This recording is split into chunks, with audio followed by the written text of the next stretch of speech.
आपको यह जानकर आश्चर्य होगा कि आज़ादी के 70 वर्षों के बाद भी भारत जैसे विशाल एवं विविधतापूर्ण देश में कुछ स्थान ऐसे हैं जहां भारतीयों को जाने की अनुमति नहीं है। सबसे अजीब बात यह है कि इन स्थानों का स्वामित्व किसी न किसी भारतीय के पास है, लेकिन अभी भी वहां विदेशियों को जाने की अनुमति है, लेकिन भारतीयों को वहां जाने की अनुमति नहीं है। इसके अलावा कई ऐसे स्थान हैं जहां जाने के लिए सरकार से विदेशी परमिट लेने की आवश्यकता होती है। पहला है हिमाचल प्रदेश का मलाना गांव। मलाना एक प्राचीन गांव है जिसे अलेक्जेंडर महान द्वारा 326 ईस्वी पूर्व में बसाया गया था। उस समय के कुछ घायल सैनिक जो यहाँ पर रुक गए थे, उन्हें ही मलाना के लोग अपना पूर्वज मानते हैं।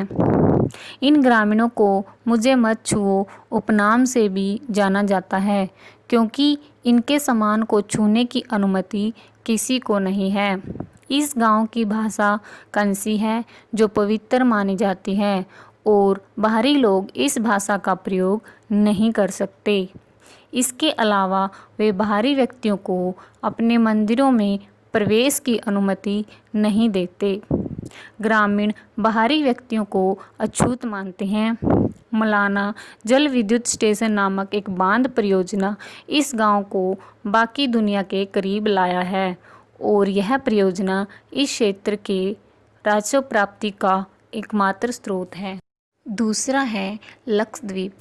लक्षद्वीप द्वीप समूह के कुछ स्थानों पर प्रवेश करने के लिए भारतीय एवं विदेशी दोनों को परमिट की आवश्यकता होती है। विदेशी नागरिकों को केवल अगाती, कदमत और बांगरम द्वीपों पर जाने की अनुमति है, जबकि भारतीय पर्यटक मिनिकॉय और अमिनी जैसे कुछ और द्वीपों पर जा सकते हैं। तीसरा है गोवा और पांडुचेरी के समुद्र तट। गोवा के बहुत सारे समुद्र तट एवं रेस्टोरेंट के मालिक भारतीय नागरिकों के बदले विदेशी पर्यटकों को तरजीह देते हैं।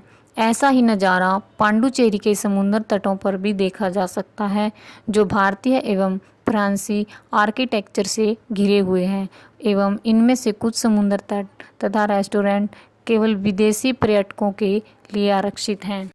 चौथा चेन्नई का एक लॉज है। चेन्नई में एक ऐसा लॉज है जो केवल विदेशी पासपोर्ट वाले ग्राहकों को ही अपनी सेवाएं प्रदान करता है। इस लॉज का नाम हाईलैंड है। डेक्कन हेराल्ड अखबार में नो इंडियन पॉलिसी नाम से छपे आलेख के अनुसार इस लॉज में केवल वही भारतीय रुक सकते हैं जिनके पास किसी दूसरे देश का पासपोर्ट होता है। पांचवा है उत्तरी सेंटिनल द्वीप। यह द्वीप बंगाल की खाड़ी में स्थित अंडमान द्वीप का हिस्सा है, लेकिन मुख्य द्वीप से अलग हो चुका है।